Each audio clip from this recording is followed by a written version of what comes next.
L'invité du jour. L'invité du jour sur Espoir FM. Et nous avons le plaisir d'accueillir Joël Combre. Joël Combre est le rédacteur en chef de la revue Ancrage, avec un sous-titre « La revue des métissages ». Bonjour Joël.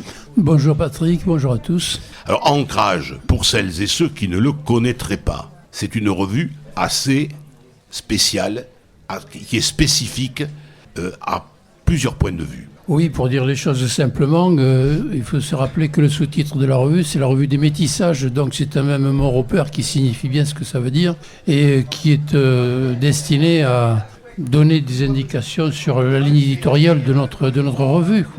En clair, notre but, c'est de mettre en valeur un petit peu l'identité métissée de la population du Sud-Ouest, c'est-à-dire des origines très diverses qui viennent un petit peu du monde entier, de différents pays. Comment est venue l'idée de créer cette revue ? C'est une idée qui est née sur des fondements un petit peu politiques, qui est née en Lot-et-Garonne, aussi pour des raisons, je dirais, extra-professionnelles. Alors, on est né en Lot-et-Garonne en 2002, de manière un petit peu réactive, au sens où les médias de manière générale avaient tendance à considérer le Lot-et-Garonne comme un fief du Front National et ça nous a supporté quelque peu, quoi. Et quand je dis nous, je parle des confrères avec qui on a lancé cette aventure, c'est-à-dire notre parrain Claude Julien, qui était l'ancien patron du monde diplomatique et du Monde, aussi avec Jeff Mézère, qui était grand reporter à Sud-Ouest.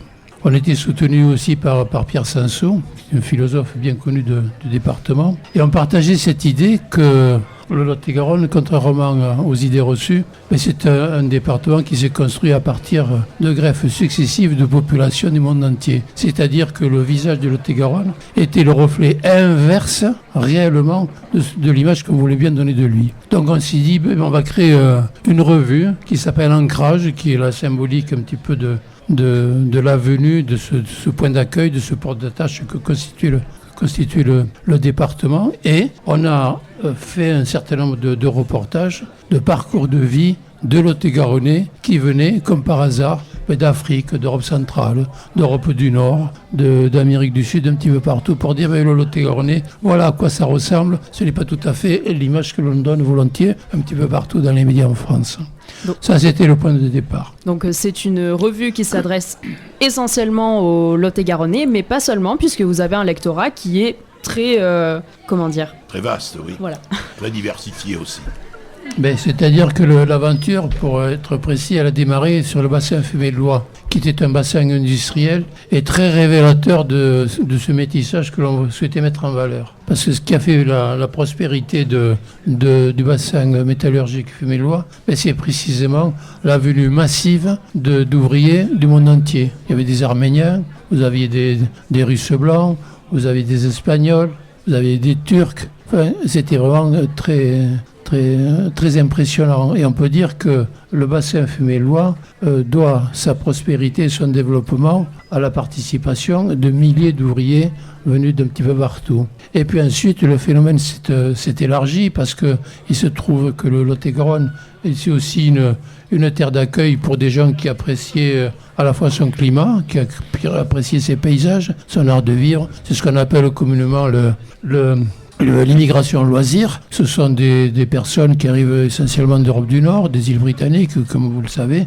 qui ont trouvé ici une terre d'accueil qui leur convenait pour passer leur retraite et aussi pour travailler, bien évidemment. Le département aussi était le point central de l'exil lié à la décolonisation française, notamment de la colonisation des empires de l'Asie du Sud-Est et de l'Afrique du Nord, de l'Algérie. Donc le Lot-et-Garonnais, il est aussi un petit peu laotien, il est aussi un petit peu vietnamien, il est cambodgien, un petit peu chinois, il est aussi algérien, il est berbère, il est arabe, etc. Ça, ce sont les conséquences de la décolonisation et de l'exil que ça a suscité auprès de ces populations. Voilà.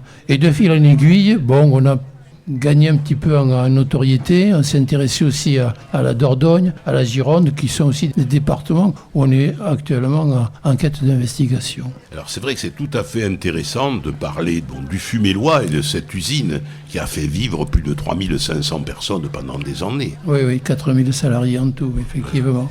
Et il y a aussi un aspect un peu méconnu dans l'histoire, c'est du côté de Sainte-Livrade avec la poudrerie. Oui, alors là, vous tombez en plein sur l'actualité d'Ancrage. Là, il y a deux choses à dire sur Sainte-Livrade. Enfin, ce qui nous concerne, nous, à titre professionnel, c'est que dans le dernier numéro qui est sorti au mois de juillet, on consacre un article, une enquête assez importante qui devrait faire date, qui parle du projet de lieu de mémoire de la poudrerie de Sainte-Livrade. Alors, est-ce que Justine sait ce qu'est la poudrerie ? Pas du tout. Alors, en quelques mots. Alors, en deux mots, la poudrerie de Sainte-Livrade, elle a été conçue avant la Seconde Guerre mondiale, dans le but de faire des munitions, des armes, en complément de la production qui était réalisée auparavant à Bergerac, qui existe toujours d'ailleurs, la poudrerie de Bergerac, entre parenthèses. Et en 1939, un chantier d'envergure a été lancé sur plusieurs centaines d'hectares, près de 1000 hectares, pour mettre sur pied ce projet. Mais très rapidement, vu l'évolution de la Seconde Guerre mondiale, en 1940, le chantier a été arrêté.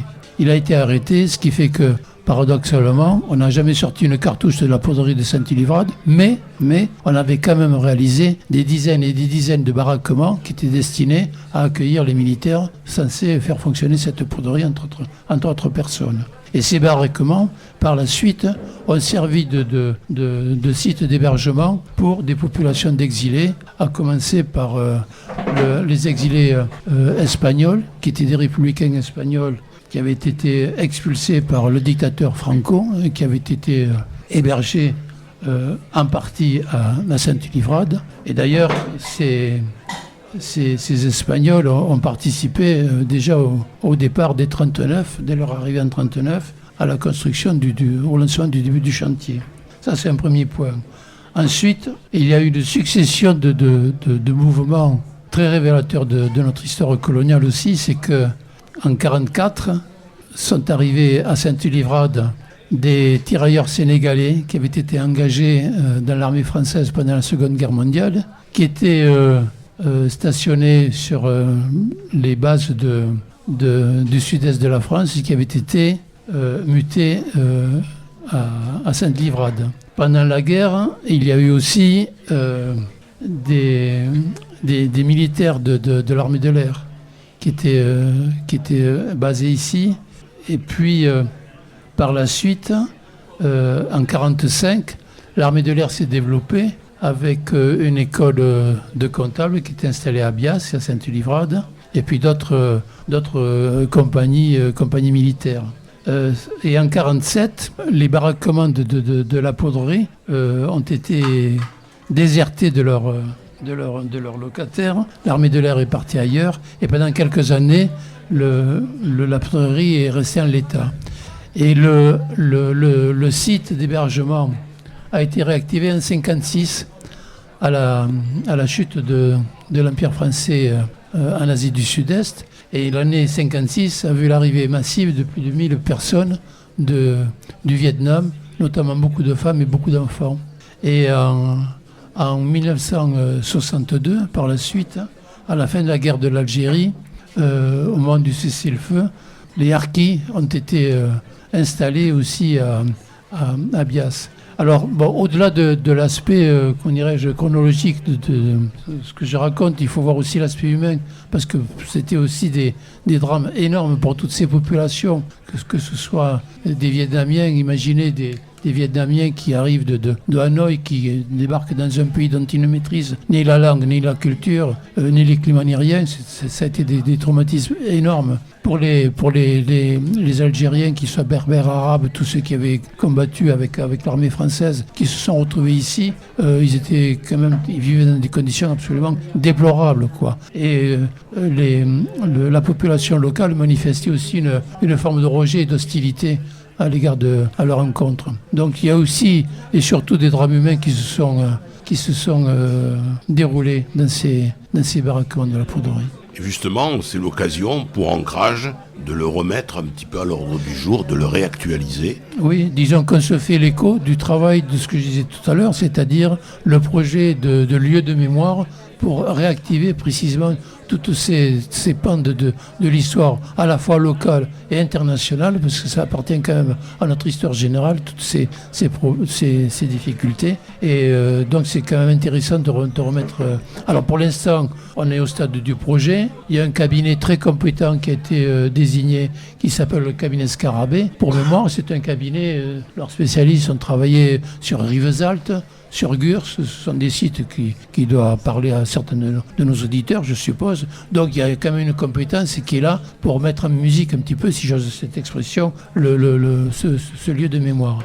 Ça, c'est un premier point. Et la deuxième actualité d'Ancrage, toujours liée à la Poudrerie, c'est la sortie du dernier hors-série que l'on a appelé l'International de la Poudrerie, qu'on avait sorti il y a une vingtaine d'années, mais que l'on a repris et que l'on a enrichi de nouvelles enquêtes qui ont été réalisées et dans lequel on reprend point par point les différents exils qui se sont succédés depuis 1939 jusqu'à 1962. Alors, à retrouver bien sûr dans la revue Ancrage. Merci beaucoup Joël d'avoir été avec nous. Mais merci et à vous. Très bientôt.